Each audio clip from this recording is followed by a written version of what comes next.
Salut à tous. Bon ben nous voilà dans la deuxième partie de la vidéo sur les Alpes. Donc si vous n'avez pas vu la première partie, je vous encourage à aller la voir.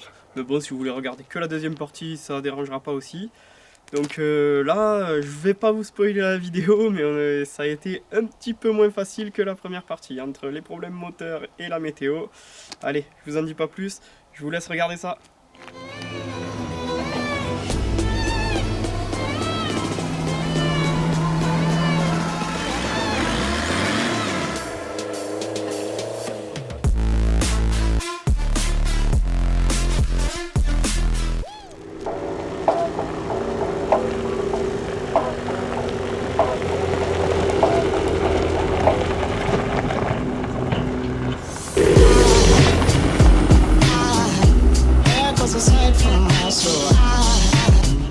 Bon les amis, je pense qu'on a un petit souci là. Là c'est galère.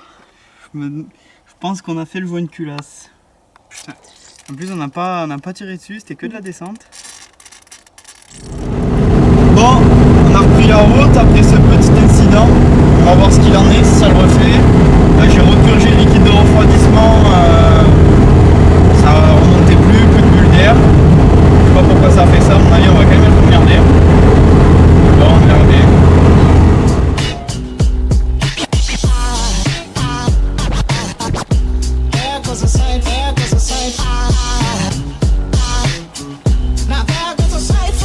Sur la dernière piste française, ensuite on va passer en Italie. Donc elle est assez longue et assez cassante, vachement pierreux, c'est vraiment pas le top pour l'express.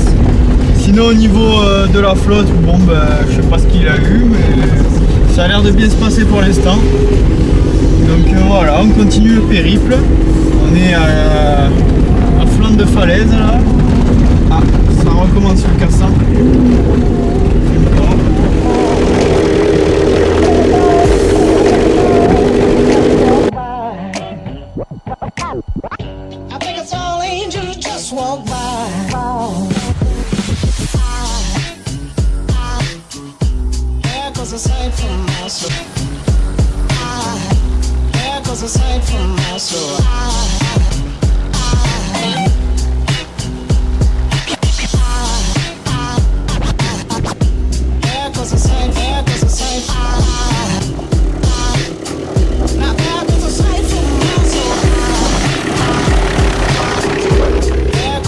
Village au milieu des pistes.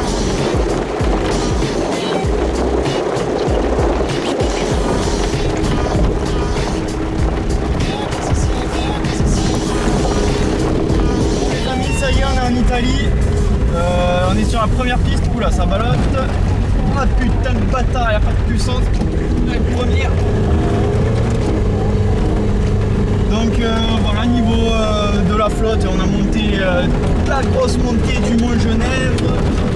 Ça va pas broncher, donc écoute, on continue. J'espère pas tomber en panne là chez les Italiens. On verra bien. Pour l'instant, ça monte sec encore là. Oh la poussière. Allez mon gros!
De l'aménagement intérieur.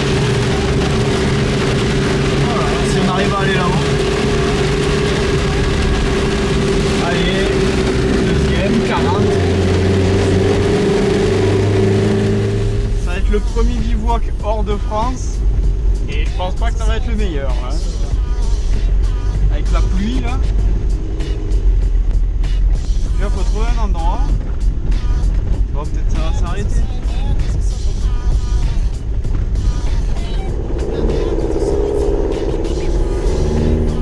Après, c'est joli.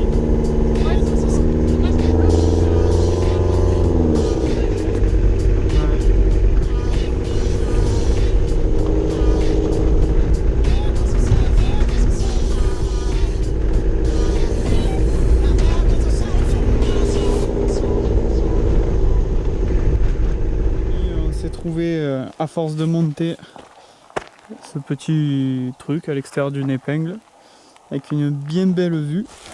Bon, mais cette pluie, c'est dommage parce que sinon ça aurait été le top. Bon, ben là je pense qu'on va tester l'aménagement de secours à l'intérieur. Voilà un bivouac sous la pluie. Du coup, ben, on fait avec. On est devant. Je vais vous montrer un peu la petite installation qui va bien. Bon, alors au début je voulais aller derrière, tu sais, dans la trappe là, on ouvrait et au final à deux c'est vraiment trop serré. Du coup on est mieux devant. Alors regarde, là on se mate un petit épisode de The Grand Tour. Là il y a le support sauciflard et là le support à bière. Voilà, nickel.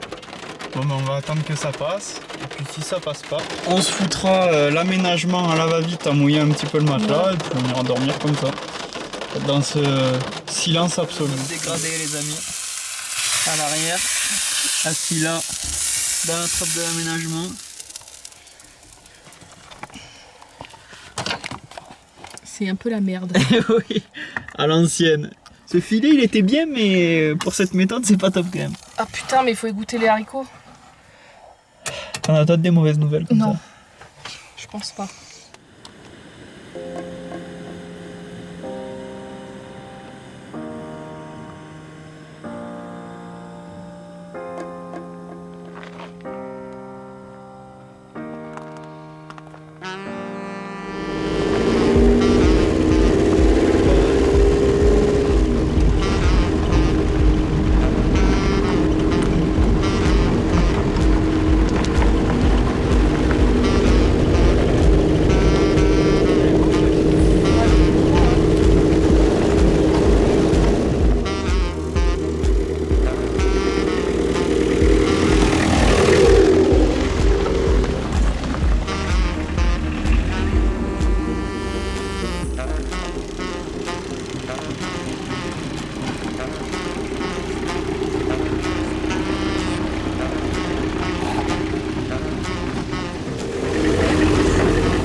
De retour sur les pistes, je sais pas si on est sur la bonne parce que le roadbook, le mec il te marque qu'il faut tourner à droite, tu sais, c'est sur une route principale, que la route ça fait une patte doigt, sauf que aucune indication et kilométrage incorrect, il y a marqué. Et toutes les routes que tu croises, ça part dans ce sens là-bas. Alors bien sûr, en plus quand on est en Italie, on n'a pas notre truc des cartes IGN, donc avec Google Maps, on arrive un peu à... Je pense pas qu'on est dans la bonne, mais on s'est trouvé une piste par laquelle on va réussir à rejoindre un des forts qui était marqué après dans le roadbook. Mais bon, je pense qu'on s'est enlevé quand même pas mal de pistes avec ces conneries. Donc voilà, on continue, là on est sur la route et on va y arriver. On va se reprendre sûrement la pluie, j'espère que ce soir ça ira mieux. Et voilà, allez, c'est parti.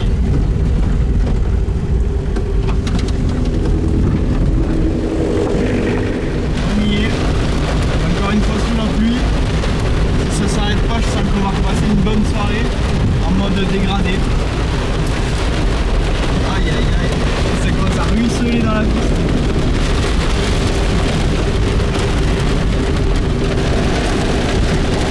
Ça, la piste c'est un torrent. On est à contre-torrent. Travail.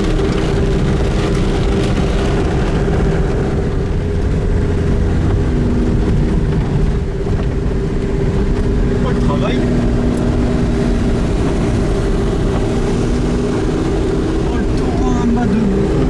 C'est abusé.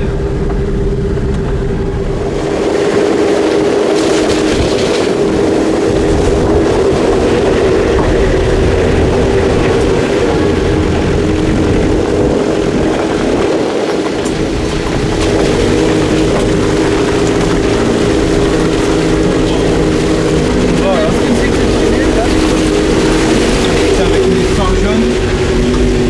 Qu'est-ce que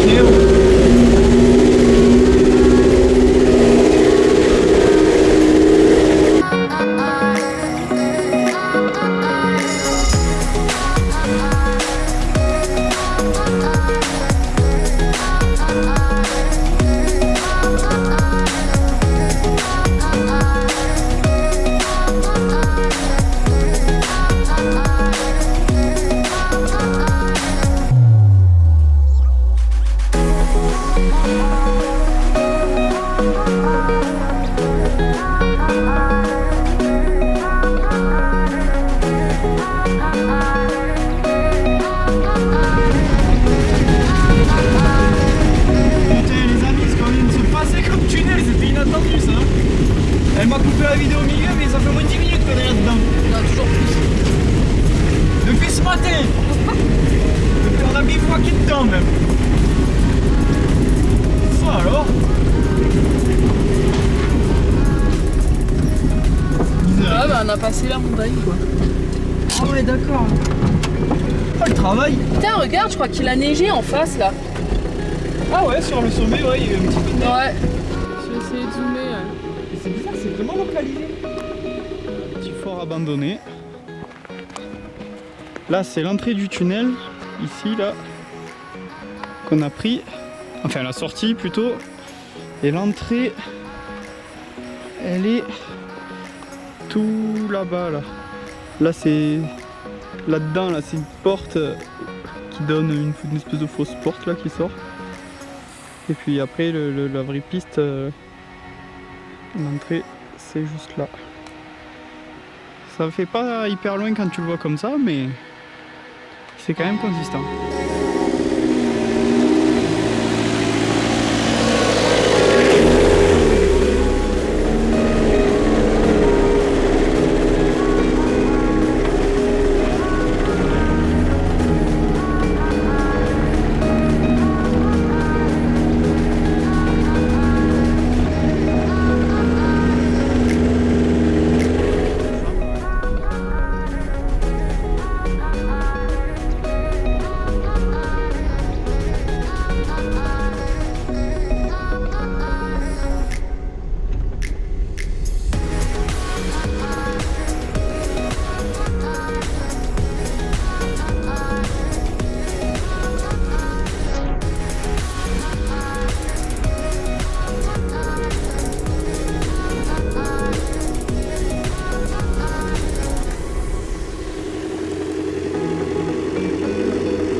obligé de rouler très doucement sur cette piste parce qu'elle est revêtue de pierres de partout.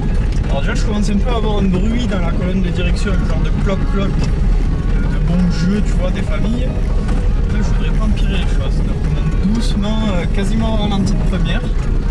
Ça met le temps qu'il faut, mais tranquille, on va y arriver. Regardez ça, l'état de la piste. Alors oui, elle est propre, mais c'est que de la pure caillasse. On est arrivé au fort. Bon, le souci, c'est que la dernière piste pour y accéder, regardez. Là, je préfère pas le tenter en express parce que, comment dire, mon chef, qu'il y a un petit peu de vide de chaque côté. Donc, ce qu'on va faire, on va aller dormir juste un petit peu plus bas. Là, il y avait une petite cahute, ça va bien se passer. Voilà, on aura vu le fameux fort. Donc, on va se retaper la piste caillouteuse.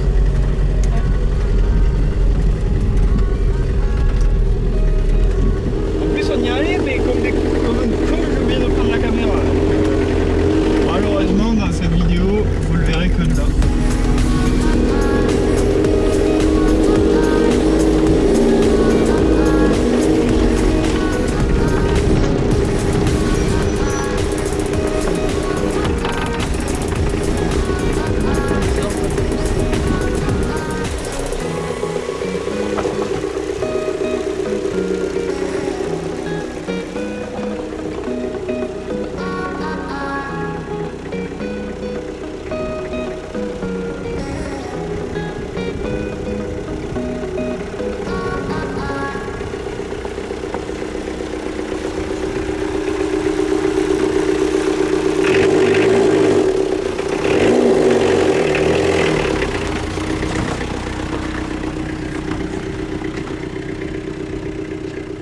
On est dans un très joli petit bivouac, à pas loin de 2800 mètres d'altitude. Et justement, quand on fait un bivouac dans ces altitudes-là, je peux te dire, mon gâté, qu'il fait un peu frais, tu vois. Donc, en photo, il va être pas mal, tu vois. Mais là, on est un peu en train de se geler les noix. Donc, on va pas aller au litard. On s'est fabriqué une petite cellule de survie, je vais te montrer ça. Après, c'est beau, hein. Le petit fort en bas. Le Jaffro ou Jaffero, je ne sais pas comment ça se prononce, qui est là-haut. Du coup, regarde. Hop. Là, il n'y a plus un brin de vent. La couette derrière, la petite table, les rideaux de douche. Bon, je vais les caler un peu mieux. Et on va se faire un petit apéro tranquille. Là. Regardez ça, là, si on n'est pas bien. On s'est fait le petit endroit, nickel. Un apéro, ça réchauffe. On va bien manger, après on se met au lit, mais là on va prendre la grosse couette, là. Tu vois, celle qui est pendue derrière, on va se la mettre dessus. Bon, on va pas te mentir, pour deux c'est un petit peu serré. Tu vois, on est là, avec la table. Attends, je retourne la caméra. On a déplié la partie de l'aménagement avec charnière, et on peut manger comme ça à l'intérieur. Tu vois, avec le réchaud et tout. Alors oui, c'est pas le top, je te l'accorde. Par contre, tu vois, en bas de la piste, il y en a deux avec un buggy qui sont dehors et qui dorment dans une tente. Je pense qu'ils kifferaient l'avoir, ce petit aménagement, tu vois. Clair. Donc voilà comment on se démerde les jours de pluie inopinés comme maintenant. Donc voilà, bon, ça ne nous empêche pas de bien manger, de se faire un petit repas. Là, on va se manger le bon fromage du pays, du Kiras, là. Et puis après, on va se mater The Grand Tour avec le petit support téléphone aimanté là derrière, là, sur le matelas. Allez, ciao ciao. Un beau petit lever de soleil. Il y a eu la tempête dans la nuit. Mais bon, ça va, c'est passé. Donc on va déjeuner et c'est reparti. Allez, c'est parti, on va reprendre la route. Avec la douce mélodie du N6D qu'on laisse chauffer tranquillement.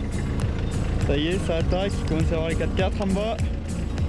Là, dernière petite vue sur le fort. Et nous, on repart en bas.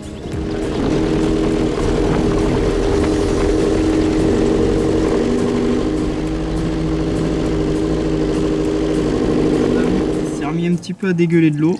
Je pense bien qu'on a un bon début de joint de culasse. Donc on repurge. Hop, avec les moyens du bord. Hein.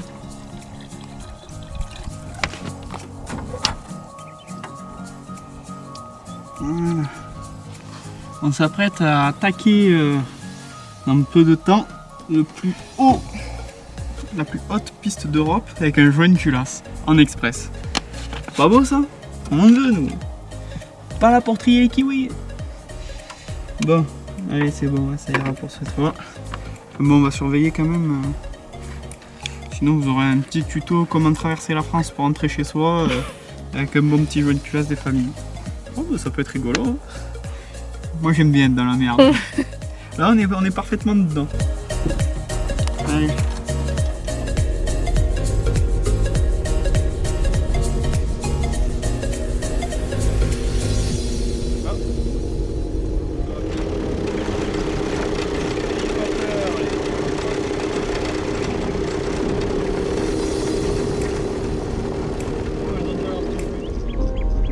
C'était pas par là la source que t'avais vue?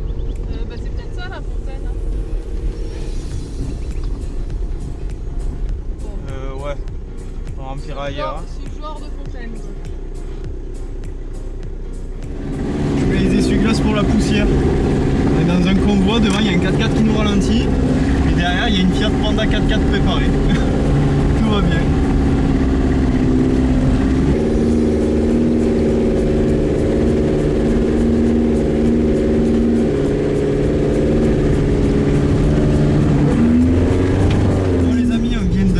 Passer quasiment la dernière piste du roadbook, sauf que le roadbook il fait finir au lac du Mont-Cenis, sauf que maintenant elle est interdite l'été, donc et comme on est l'été, on va se faire un petit détour, on va se tenter de gravir le Sommeillé. Alors c'est le col, la piste la plus haute d'Europe, accessible en bagnole, donc on s'est dit que ça pourrait être bien sympathique. Là c'est à 34 km d'ici, 1 heure de route.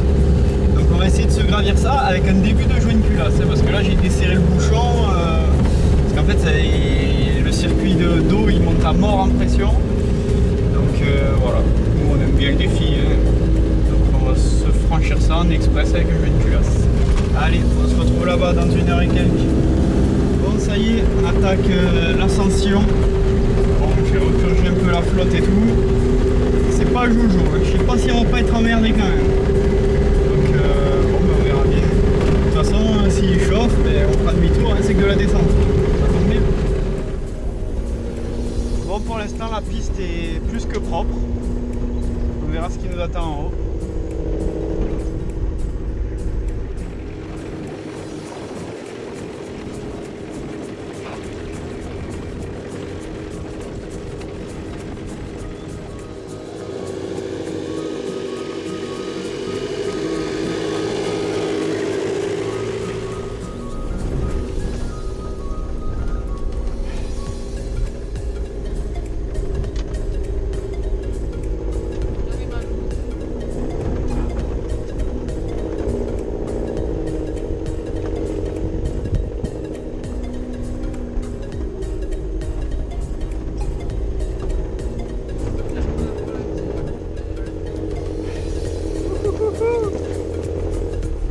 Ça passe bien, oui.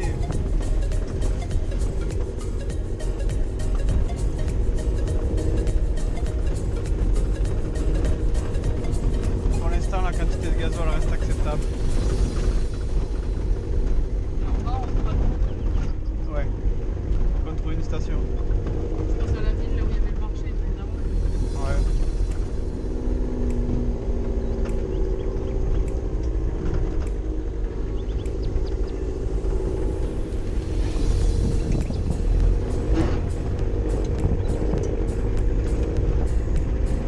Avec leur buggy comme ils avaient les autres, ça a l'air stylé aussi. Et ça, ce roadbook, tu le claques en 3 jours avec le buggy, t'as vu la vitesse où ils allaient.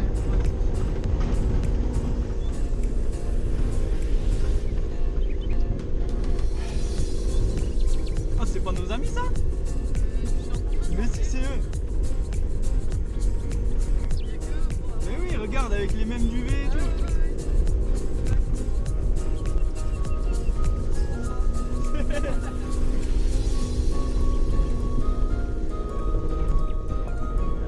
ça grimpe encore.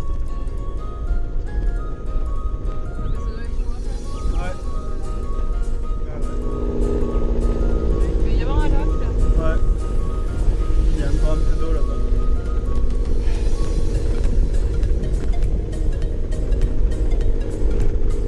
Donc là, on aurait été sur la plus haute piste d'Europe. Tu te rends compte, c'est chaud.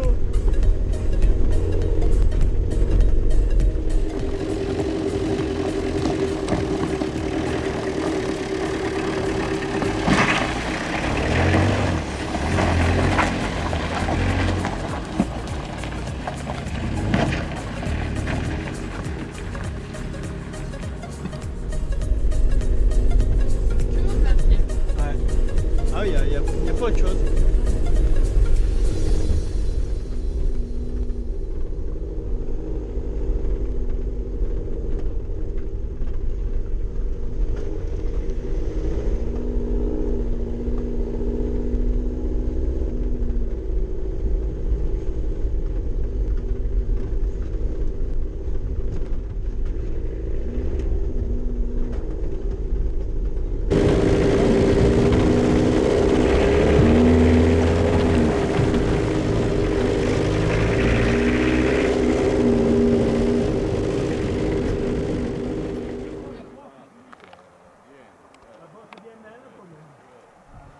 Bon, ça y est les amis, nous voilà en haut du sommeiller à plus de 3000 mètres d'altitude avec le gros.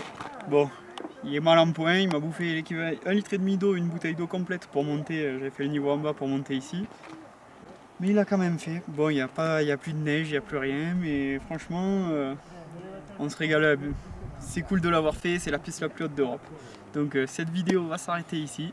On va se faire la redescendre tranquille, on va essayer de rentrer à la maison tranquillement. De rentrer déjà, ce sera bien.